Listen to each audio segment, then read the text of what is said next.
Good morning and welcome. I hope you're doing great.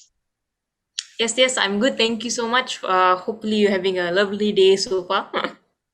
Yeah, in India, we have been facing a few challenges due to COVID-19, but Yes. you guys are you are safe there.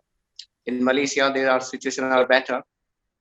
Yes, and my heart goes out to everyone there, and my thoughts and prayers, and I think all of our thoughts and prayers are with you from all around the world. So, Yes, hopefully, the world need more blessings, more prayers. okay. So how are we gonna do this? I will be asking few questions, and I am so passionate about your story, your journey, and we also invite our guests. That there are few people who are joining us. They will be asking few questions. So we will be having a Q&A session, and I would like you to invite. So you can share your own insights, your own journey, your own learnings also regarding social entrepreneurship. Okay. Thank you very much. And as I said, I think I've also been following your work and the things that you do through Instagram, LinkedIn, and I'm very amazed by the work you do in empowering individuals in your leadership coaching and all of that. So I look forward to hearing your questions and hearing the questions from everyone here on, and hopefully my journey gets to shed a little bit light on what the rest of who love social entrepreneurship and want to pursue the same can do as well. I would like to invite everyone and welcoming in this wonderful session on social entrepreneurship. Uh, Especially Harsha, I have been following you from I think it's 1 year, and I have been watching and observing your journey. You are playing a great role in entrepreneurship, and especially youth leadership also. I can see like how you coaching people, how you coaching young people to become great entrepreneur. Or you have published one of your book also. You are author, 3 time TEDx speaker, and you have attended or you have given your speeches in so many international conferences. That's amazing. That's really amazing to have you in our conversation in this session.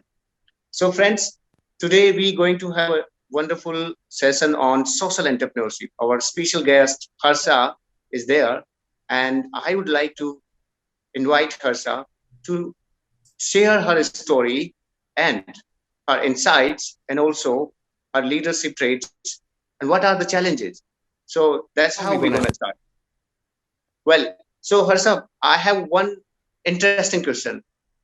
How do you manage all these things? Like it was a very difficult, or it was just beginning slow, time by time you getting the insights and you become social entrepreneur. This is, Okay. this is wonderful terminology, social entrepreneur. But I do know because I have been working in social entrepreneurship model. So tell me, how did you get in? Oh, thank you so much for the question, and I'm very humbled by the introduction. You're too kind, I would say. I still have a long way to go, but for me, I got into social entrepreneurship not because I had any big dreams of being a social entrepreneur or anything.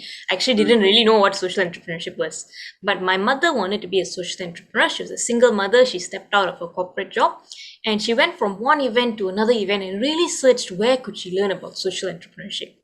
And here in Malaysia, she found this social business incubator called ET Ideas. And in ET Ideas, she actually started working with them to develop her own business. And they would have weekly talk shows, events, and she would bring me along for these talk shows because no one to babysit me at home, so I just come and tag along. And when I was there, I think the first thing that happened is it really opened up my mind, because from being an 11-year-old at that time who was going to school and all of that, suddenly Right. now I was meeting all of these entrepreneurs who, some of them had $1 million businesses. Some of them were supporting orphanages, children's homes through the works that they were doing. And all of them were somehow happy, giving back to the community and doing what they love doing. And I was very amazed by that. So my journey really started not by managing many things, but by just working with them on small projects. So I used to just spend time with them, listen to their experiences. Sometimes they'd have like events. I'll go for their events. I'll help out in the background with the setup or handing out flyers. Or if they have a project, I'll get involved in whatever way I could.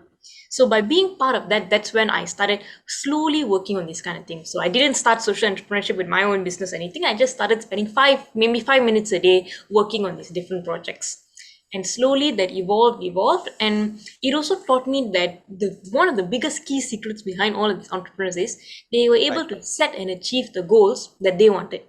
So they set a goal, they focused on it, they worked towards it, their thoughts, words, actions align, and they achieve it. So I was very amazed by that, and I went up to this founder of this business incubator, and I asked, "How are you doing all of this? How did you create this platform?" And he said that it's very simple actually. You just have to know two things. And the first thing he shared about was about quantum physics. Imagine I'm 11 years old, he's sharing about this. Really, and he shared how in quantum physics, it basically shares that nothing is real and that reality keeps changing. So all you need to do, he told me, was to change it into the reality that you want. And the second thing that he shared was about Einstein's theory of relativity. Energy equals mass is interchangeable. And he Right. told me that the most powerful form of energy there is your thoughts. So all you have to do is see how you can turn that energy into the matter, into the reality that you wanted. Of course, it sounds very nice and all, but at that point, I didn't really understand. But I understood what he's trying to say, basically, that you have to have a goal and you have to focus on the goal so that the energy that you send out can manifest that goal and not just focus in your thoughts, in your words and your actions, carry on and actually make it work. So I started off by just spending my 5 minutes a day working on these different projects and looking at the goals that I wanted to set. So I set my first goal to get a scholarship to an international school because I was 11, I was going to be 12, and then that's the time in Malaysia where we go to secondary school. And because I set that goal and because I had this wealth of experience around me, people that I was always talking to of how to set and achieve goals, I managed to achieve that goal within 1 year and receive a scholarship worth 150,000 ringgit. So that was where I started.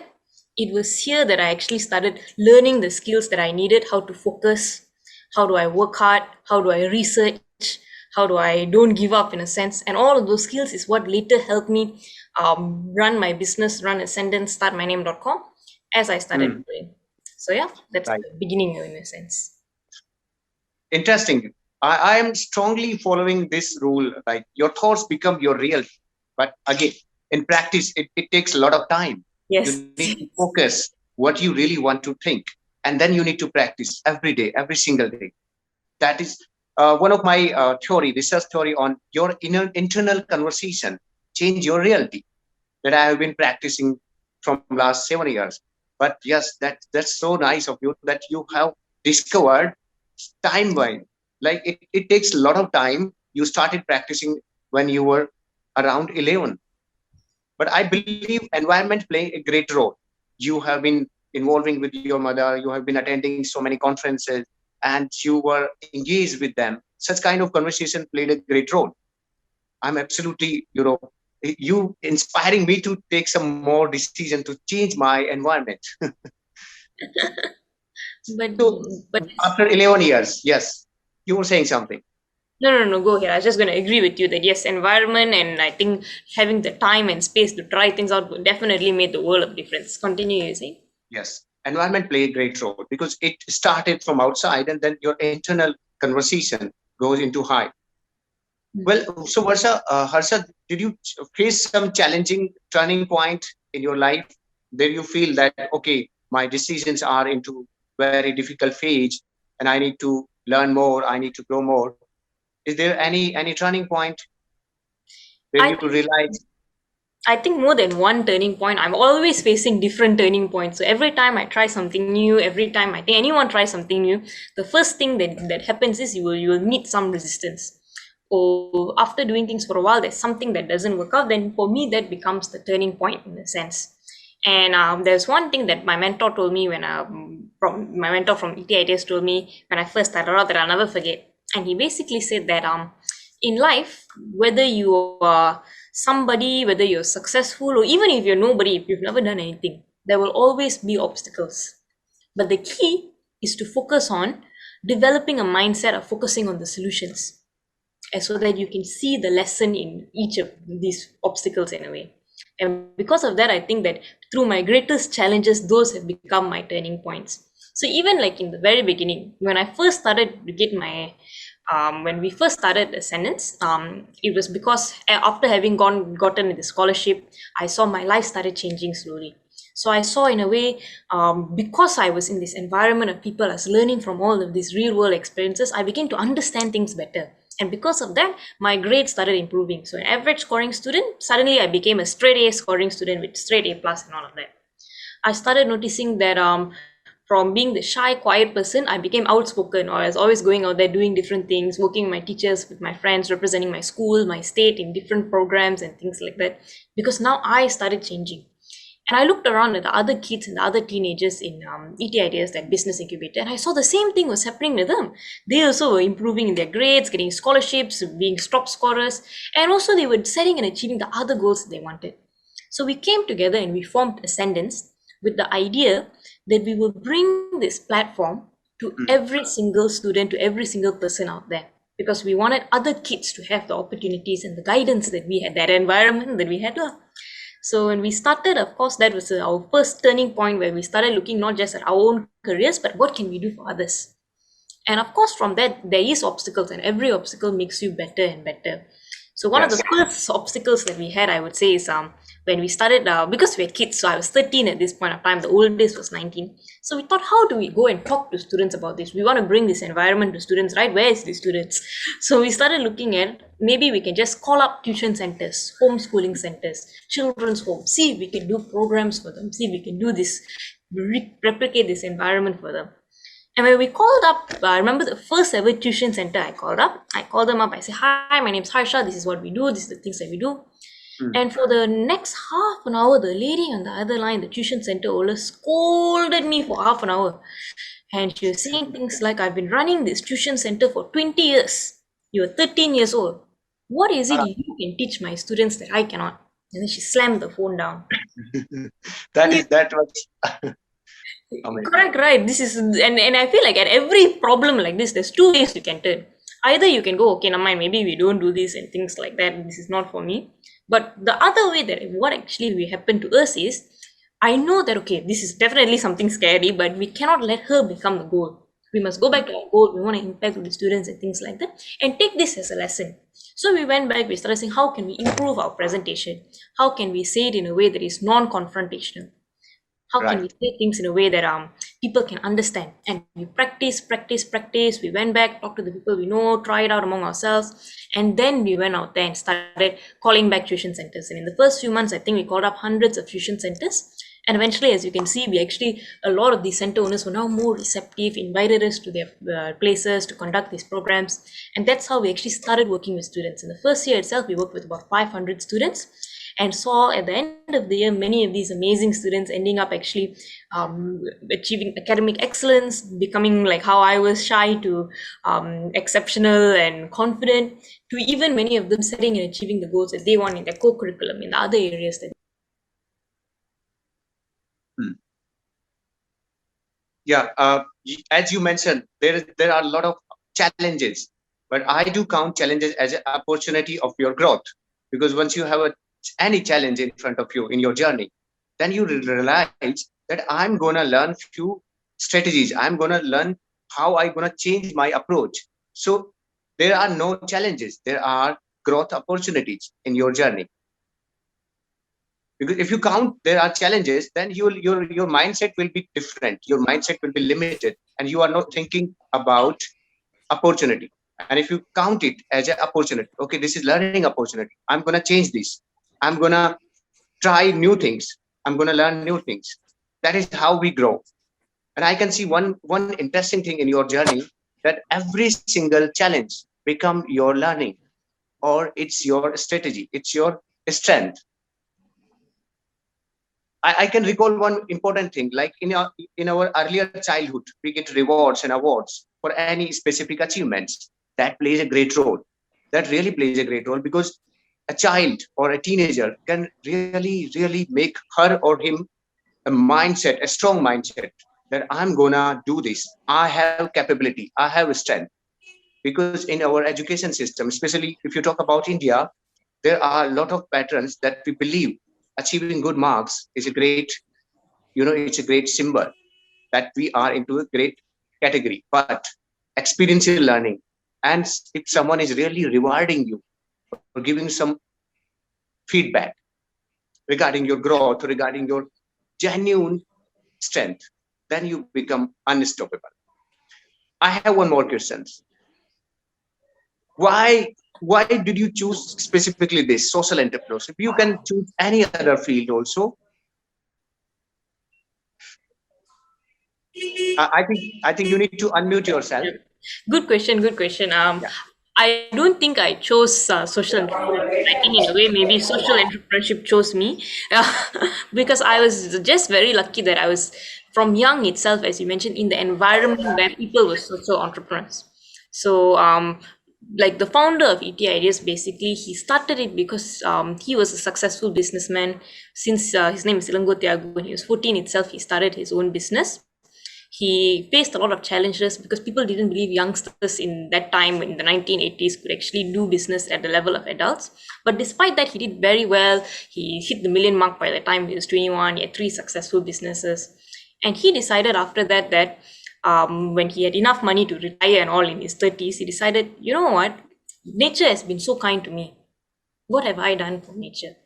And he started ET Ideas with the principle of giving back, so that no matter who you are, whether you are an employee working somewhere, whether you're an entrepreneur, whether you are just a student, there is some way that you can give back, either in your experience, in your time, in your funds, whatever it is. Find a way to channel it to the proper people so that the resources that built you can grow.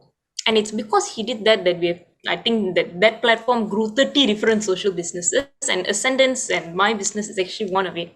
So we started off Ascendance already with the foundation about social entrepreneurship. In the beginning, we didn't call it that. We just said, let us do something for people, whatever we can do. And then eventually we found this name. So we thought, okay, we just pasang this name and we just put this name and attach it to what we were doing. And that's how we became social entrepreneurs. But at the core of it, it's always been about the good for people, helping them out and all of that.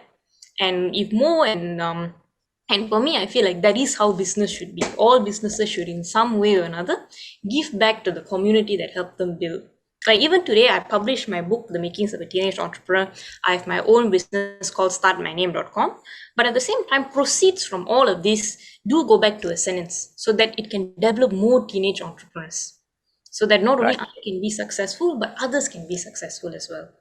So I didn't choose social entrepreneurship. It's a way of life that I have learned helps grow other people. And because someone in the social business incubator platform decided to give back their time and experience, that I managed to grow. So now I'm just paying it forward in a way.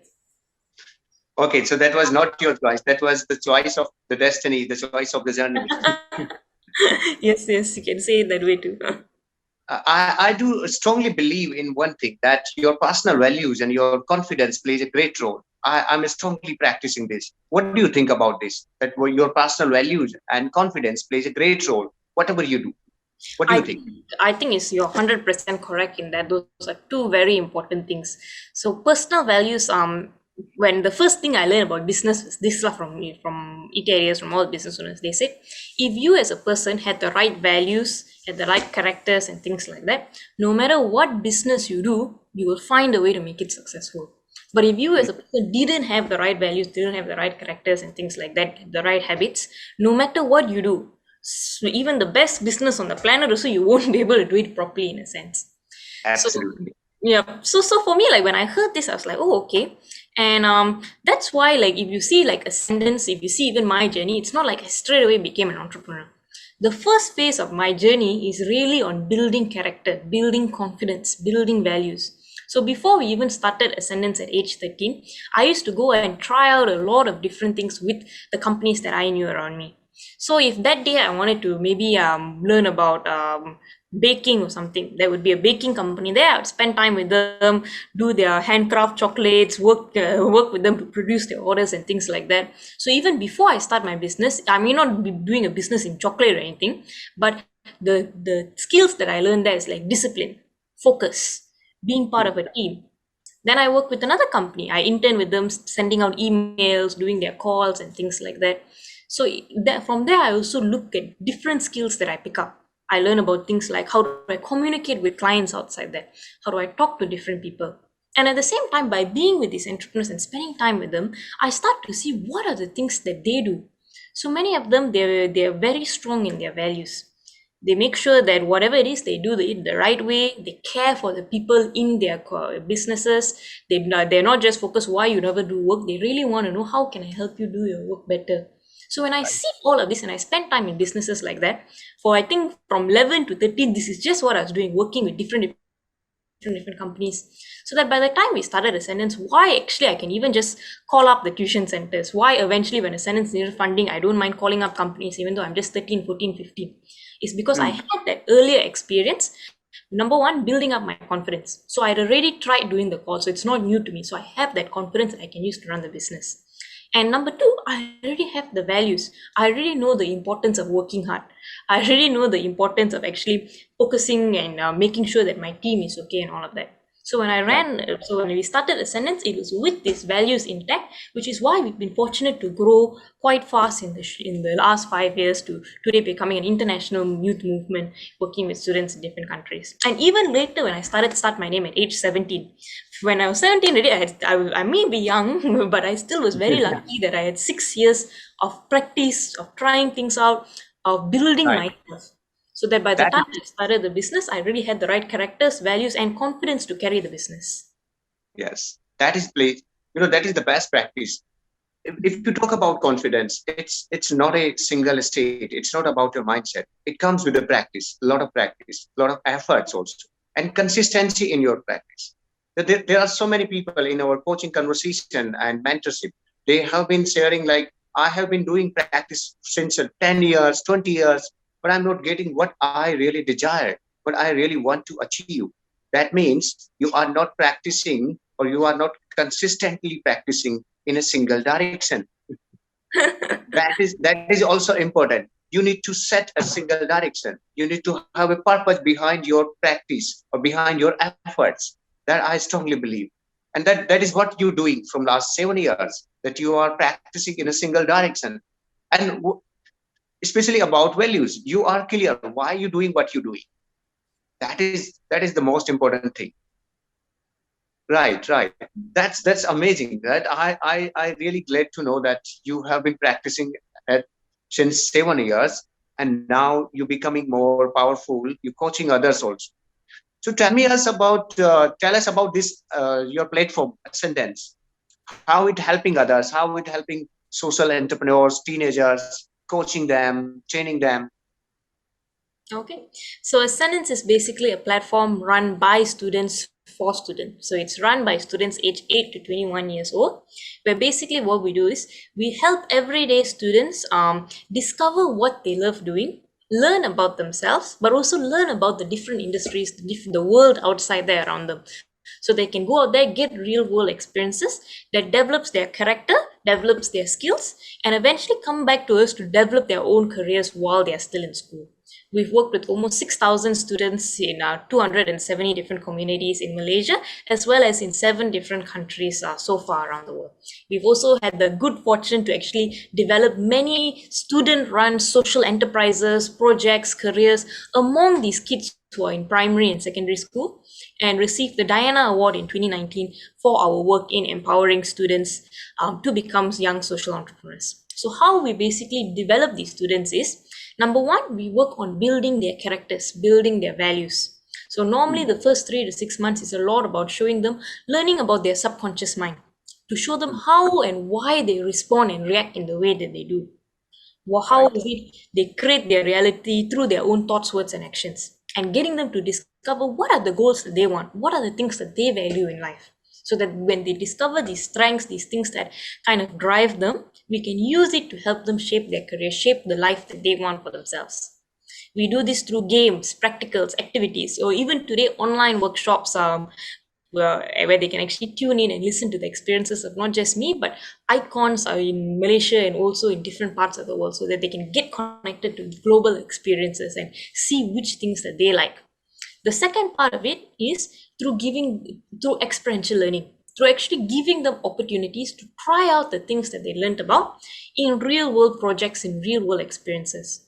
So like even for example, like all of our events is actually done by students. So like one of the events we had was with this Malaysian squash player. Her name is Dato Nicole and David. She's the world champion in squash, and in 2021 was even voted the greatest athlete in the world for her amazing Amazing. achievements.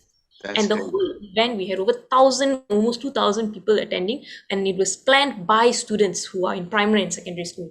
So they did everything from getting the participants in, sending out emails, sending out messages, planning the content, liaising with her, working with our media representatives, to even doing things like doing the reports, the data, the filing. And these are all kids. So if a kid wants to find out, do I like hosting? We put them in the position where they can actually host the event. If a Hmm. student wants to find out, am I good at all of this data and tab and like doing reports and all of that, we actually let them do the report, let them see, is this something that they like? And just like that, if they like videos, we say we have all of the software, cameras, green screen, go out there and make the videos, go out there and try it out yourself. So that by doing these different industries, these different fields, they can say, oh, I discovered my passion. I know, okay, I know how this industry works, how that industry works. So they can pick what they're passionate about. But also on the other hand, the things we teach, leadership, critical thinking, creativity, they actually need to put it into practice because it's a real life event. So there's real data, Yes. real things that they need to do. Yeah. So it's easy. So it becomes slowly part of their character, these values. And thirdly, once they've discovered the third phase of what we do, once they've discovered this is what I like doing, maybe I like art or maybe I like videos or things like that, we work with them to develop their own career or their own social enterprise in their particular field.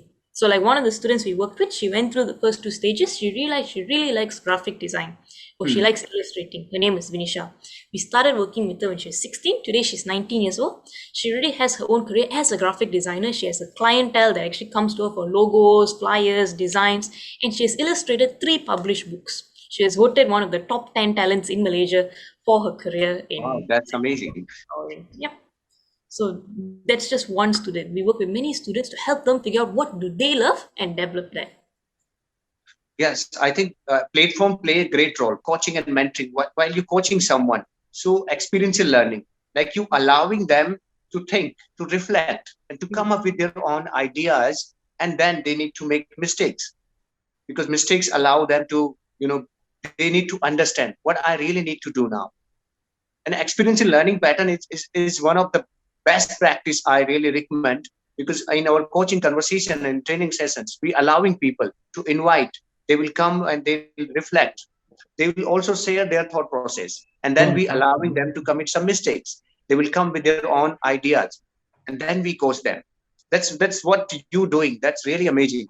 One who can really can grow or understand or discover his or her strength, but with the experiential learning, not with the theoretical part. Because if I'm very good in something, but I can teach you.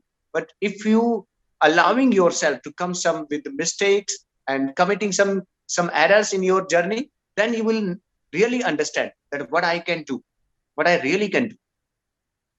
That is really amazing. I have one more question, and then I will allow my other guest also to ask. So this is about future, and this is how social entrepreneurship is different from others entrepreneurship. How it is, we are not into profit making. We are into developing a system or sustaining that system and creating the values. So how it is different from other enterprise? Okay. Someone once told me this, and I'll never forget it. And it was in the social entrepreneurship conference. They were a speaker there, and they said something like, "Social entrepreneurship should not exist." I was like, "Huh? Why shouldn't it exist?" Lah, it's like, what do you mean? It's a social entrepreneurship conference, you know? And Right. then he said, because all businesses should be social businesses. It should be normal. So that if you Absolutely. see a business, you shouldn't be special to be social entrepreneurship. Everyone should be having a business that gives back to the community that actually in some way or another builds the people around them. So when I Hmm. heard that, I thought, oh, I agree. And I think now, if we look at it around the world, it is slowly happening like that. More and more people are turning to social entrepreneurship. More and more people are using their business not just to make profits, but to make profits and give back to people around them to make sure that it's sustainable in a sense. So Yes. why I think it's the future is Number one, I think it gives you service.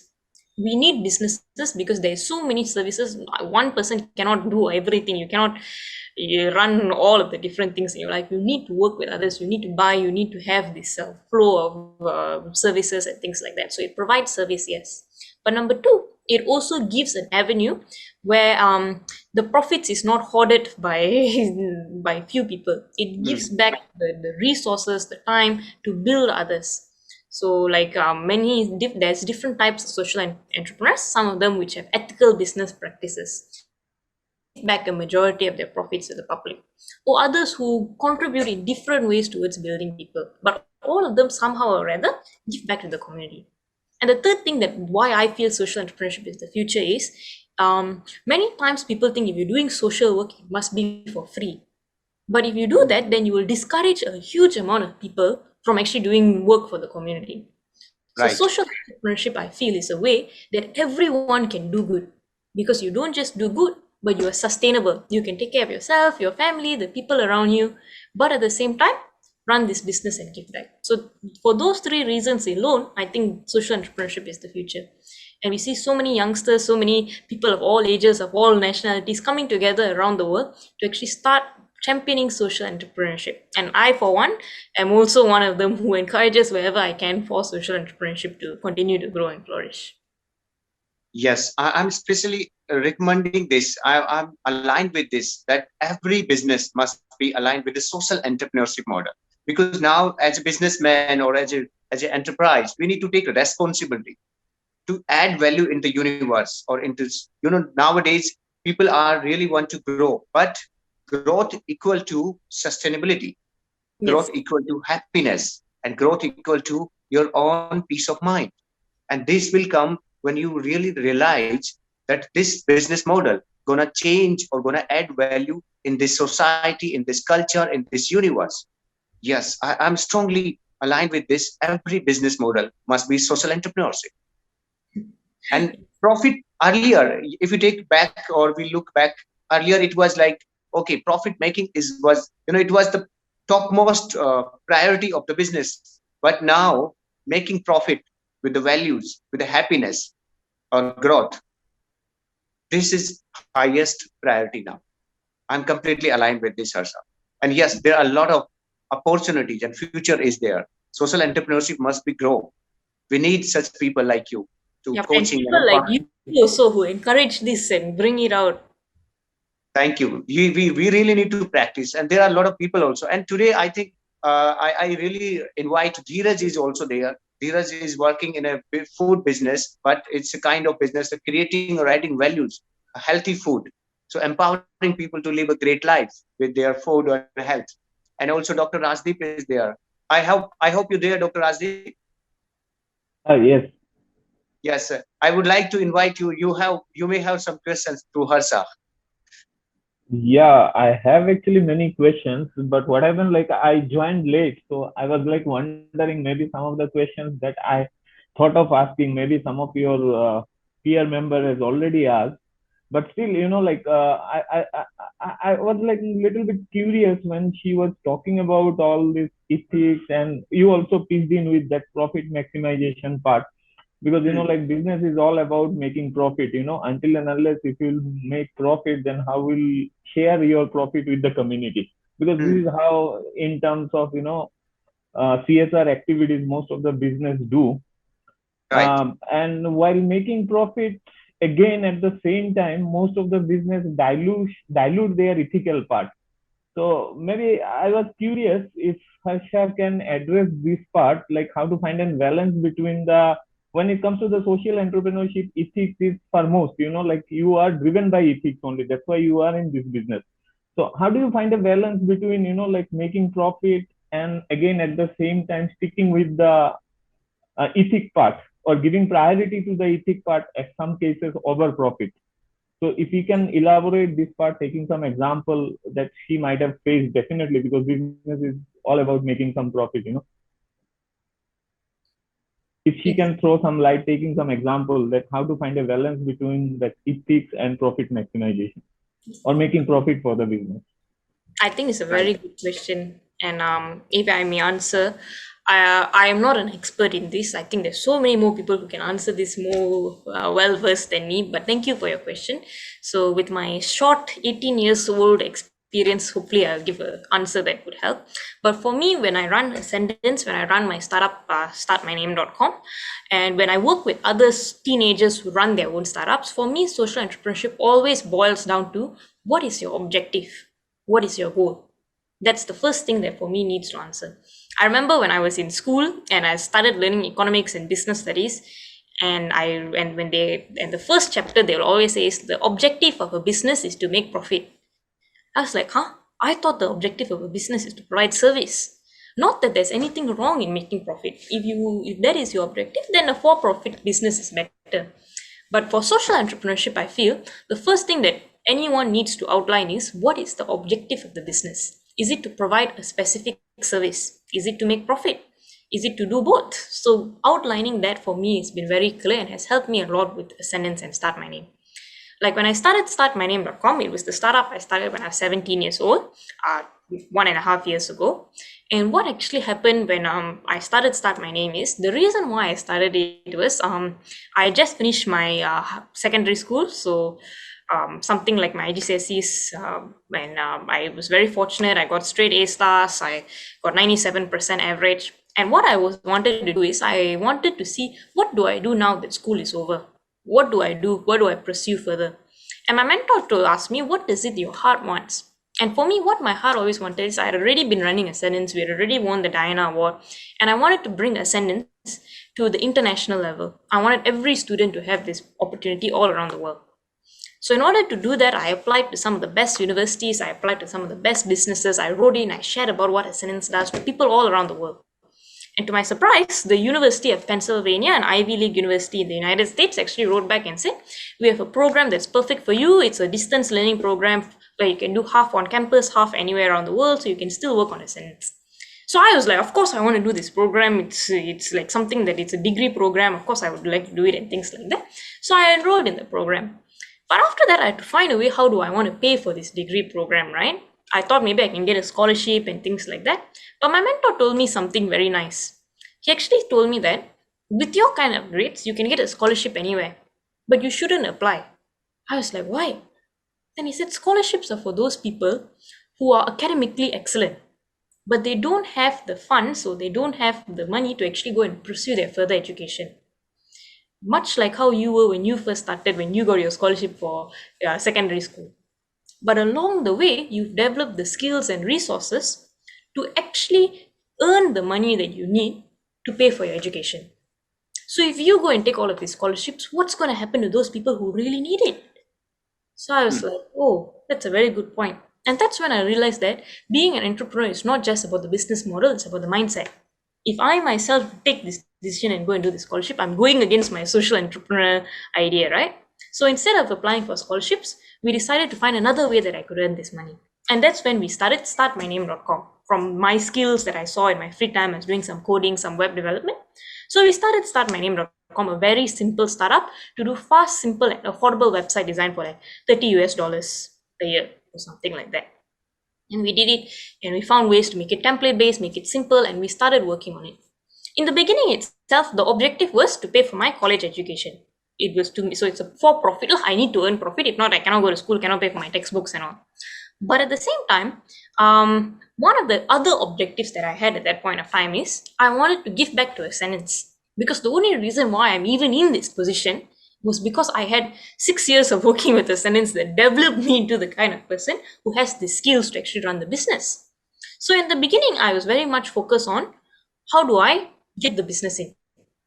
But I make sure that whatever I can, even in the beginning, at least a small amount of the profits I have goes back to Ascendance in a small way so that it can continue to grow. As I started growing the business slowly, bigger and bigger, I maintain that amount of profit. I increase it slightly as the business grows. So any business, some months you'll do better than others. So I make sure that according to how well we do, I adjust it accordingly and I make sure that it goes back. But what's important is I set already the regulation for myself, or I set the kind of like the basis for my company that I will give back this certain amount of profit.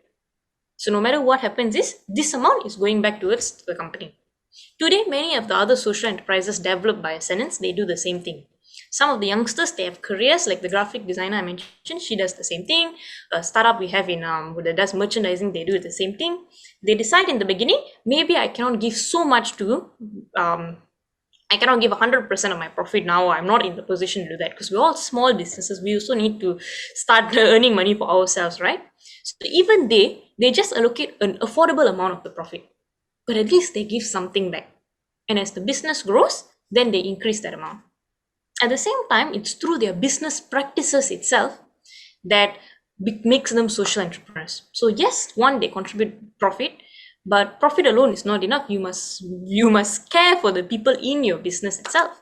So like today in startmyname.com, many of the when it comes to working with my team, I don't stop them if they want to go out there and work on something else while they're in my business. I don't just say, no, cannot, you're my employee, you must work with me. No, I encourage them to try out the different things that they love.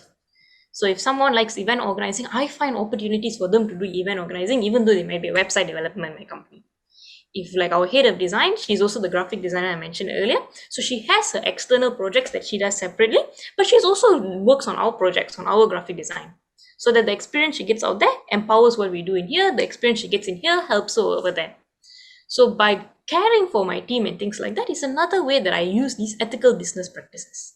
So there's no hard and fast rule. There's some companies I know in the Philippines, they are social enterprise. They focus on providing affordable wages. Their company manifesto is such where they employ from the lower sectors of the lower income sectors in Philippines. And that is their business model. And they give back their profits to making sure that others in the low income families can come up, can have housing, can have proper places. So depending on your business, the way to have a social enterprise will change. But as long as you set formula, the goal and this methodology itself in the beginning, and you stay true to that beginning, you are a social enterprise in one way or another. Doesn't mean 100% of your profits go back, but something must go back in a sense now. Absolutely. You just mentioned that you are allowing your team members to grow with their own individuality also. They can practice they can take some other project also. That is all about social entrepreneurship. You're allowing people to grow. You're allowing people to commit more mistakes. And that is how we allow people. Even though there are few social enterprises, they specifically focusing on their agenda, but I don't think so that is real social enterprise. That they really need to think about their model, their structure, that they allowing their people, they're developing a culture there we can grow, we can commit mistakes, and we allowing our people to exchange our ideas, creativity, and live a great life. And the answer you mentioned earlier, that every single business has a purpose. Making profit? No. I think the business must be creating or adding values to the society or to the universe, and then making profit. Of course, making profit, but by adding values or creating values. Yes. So, Dheeraj, would you like to ask something? Are you there? Yes, sir. Hi, I'm here. Yeah. Okay. One of my question is, Harsha told that she allows their children to do experiment in different industries to find their own skills. But there are lots of industry, almost in thousands and millions of industries are there. So how she manage that? Yep, I don't think we can provide for all the industries, but we work with whatever resources we have with us now. So I think if Ascendance wait for all of the industries to come, then we will be waiting forever. So whatever we can do first, we work on that. So we do have a lot of corporate partners who are kind enough to share their experience and things like that in media, in event organizing, in things like even chess, chocolates, everything that you can think of. We do have some accounts, IT, we do have some partners in there. So we can help provide these experiential learning environments for the students. One of the other things that we do is we listen to what the students want. So like sometimes students will tell us things like, we want to learn about virtual reality. You're like, virtual reality, where are we going to find that industry? So based on the feedback that we get, we go and find out. So we did do an experiential learning session in virtual reality. Some of them, why we started, some of them will say we want to learn about the comedy industry, stand-up comedy. So then we went and found one of the Malaysian icons in stand-up comedy and had an experiential learning session with him. So we cannot pick everything that is out there, but two things that we can do is, number one, we use whatever we have first. And number two, we follow what the kid wants, so that whatever industry it is relevant to the things that they want to know. Okay. Yeah. But there are lots of children who are not having any feedback about their skills. Then how you will find it? So some kids, they don't know what they want also. Yeah, right. Yeah. Go ahead. So they are totally blank. Mm. So how you will find it? So that's why we just start them out with the things that we already know, or we already have in our resources. Like for me, when I started, I was totally blank. I'd say I had no idea what I wanted to do, but because I had some people around me, I started by just trying things out. So, like for example, how I came up with the idea for startmyname.com was actually because when I first started out, I worked for a while in small projects with a branding company. So when I started working with them in small projects, I started learning about branding. I was like, oh, I quite like this also. They were doing branding for some companies and things like that. Then after a while, I started working with a website company. So I work on small projects with them. I say, hey, this is something that I like also. And the thing about Ascendance that we encourage is we don't just say pick one industry and follow. We said try out as many things as you want and see how you can combine them later. So because I went through many of these experiences, I didn't find the one thing that I wanted. But later, when I decided to start my company, I saw, there was these two things that I really like. So I like this branding, I like this website. Can I combine both of them into one thing? So that's when we came up with startmyname.com. We do these simple websites for individuals who have their personal, like online name card like that. So actually harsha.com, or like different people, you can have your name as a website. So that one day, hopefully, when you're famous, you at least have the website name and you actually now can start doing that branding for yourself. So when I realized that, we do the same thing now with the students we work with. We let them try out different things, as I mentioned earlier: event organizing, hosting, doing the reports, getting the participants, doing the operations part. When they figure out what they love doing, we don't necessarily tell them you must do this career, but we show them how they can combine it into things that they want. Okay, that's great. Okay, thank you, Asha. Thank you. Yeah. So Harsha, I do have one more question, and this is my last question for the session. But I would like to invite, there are a few more guests there. Do you have any questions? I have a request to everyone. If you like to ask, you can ask.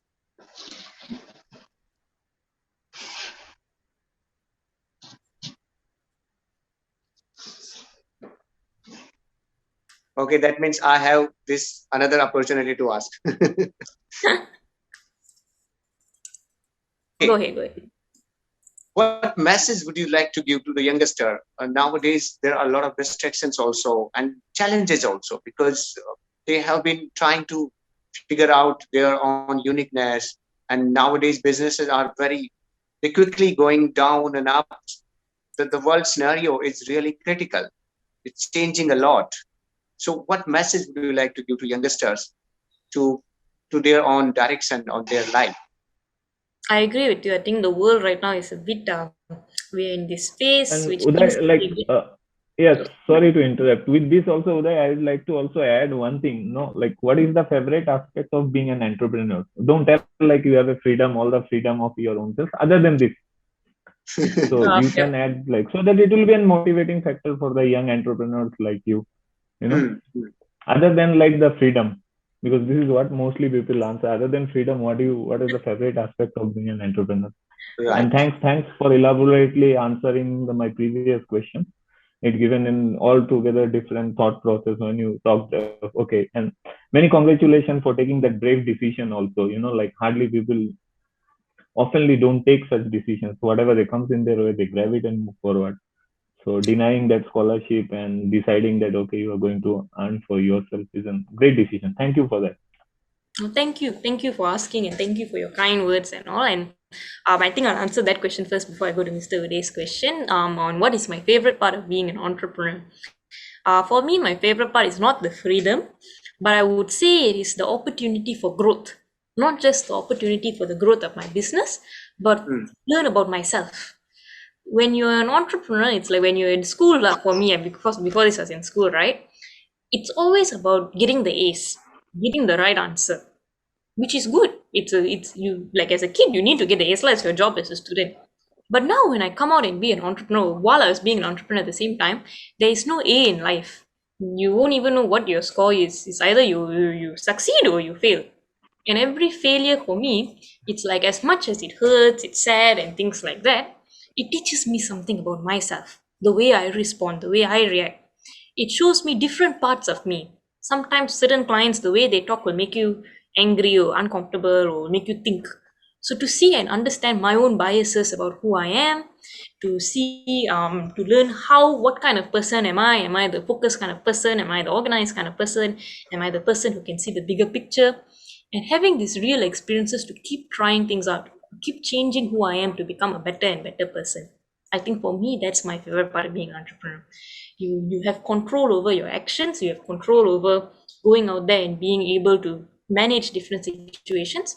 And it's like for me, the learning is just accelerated lah, because you are the person who has to take responsibility. You are the person who has to find a solution to make it work no matter what. And that for me gives a lot of opportunities for personal growth. So that's my favorite part of being an entrepreneur. And my advice for all the students out there in this very troubling time that we are in is to not forget that you can change the world. Maybe not today, not tomorrow, but you can change the world. And to believe in yourself that you have the capability to do that. Someone, like as my mentor told me in the very beginning, each and every single thought you have is some of the most powerful energy that you have that is available in creation. So the energy within you is so strong. You just need to figure out how to turn that energy into the results you want, into the world that you want around you. And slowly, by having a goal, by focusing on that goal and working towards achieving it, you will change your reality. You will change the things around you. Yes, and hopefully with the right values, you change the world for the better. And that is my problem. Yeah. With the right values. Yeah. Ascendance today, we try to provide a platform for kids like this. We do have a platform called the teenageentrepreneur.com, where we have something like 50 live events from people who are like directors in companies like Amazon or Google Play, to even events by icons in sports, in comedy, in different fields, with vlogs, podcasts, articles, so that any teenager or any entrepreneur around the world can get connected to an ecosystem of other entrepreneurs, where they can actually talk to each other, they can actually go through workshops, processes, so that they can build their skills as an entrepreneur, build their values, and eventually start their entrepreneurship idea. It's called the teenageentrepreneur.com. It comes with a online copy of my book and my audiobook, so I'll drop the link below in the chat. Please do go and check it out. All the proceeds go back to Ascendance towards developing other young entrepreneurs. So you can get the book and the platform for yourself, for your kids, or you can just get in touch with me and see if you want to get it for any other kids who may want this opportunity but may not be able to get it for themselves. So, yes. Harsha, actually, I really appreciate this, that every single individual has this opportunity or a strength. They can make a difference. They really can change the world, but it's not about them. It's about them. They have this ability. They can create their own reality. They are not here. We are not here to survive. We are here to make some difference. But how? We need to believe in this. I think we are not going to change this journey or make the difference if we are not believing in our own identity, or we are not discovering our own strength, our own value system, confidence. That is what all you are practicing. You are coaching others, inspiring others. And social entrepreneurship is not about business. It's about creating right values to the growth, to the system, and to the universe. That I really need to appreciate from this today's conversation. Thank you. Thank you for these wonderful insights. And thank you so much for having me, for connecting me to all these amazing people on your platform. And I really hope that and I really hope that more people find out about the things that you do, because truly it's amazing. Yes, that is really, because what we really believe, if we really changing our reality, then we need to share this story with others also. They may get some inspiration, they may get some thoughts, and they may get reflect on this, and that's how this universe works. Every single thought that you mentioned earlier, every single thought has an energy, and it changes your reality. Yes. Wonderful. So is there anyone else who would like to ask something, and then we summarizing today's session? I'm so inspiring with this conversation, so many insights, practical approach. Thank you, Harsha. Thank you so much. Thank you. And I'll also drop my email in the chat so that if any one of you have any questions that you didn't get to ask today, just email me and I'll get back to you on that as well. I will share with on social media platforms and with others circle also. Thank you very much. Yeah, I'm really grateful, and we are grateful from India that and pray for you and your team also.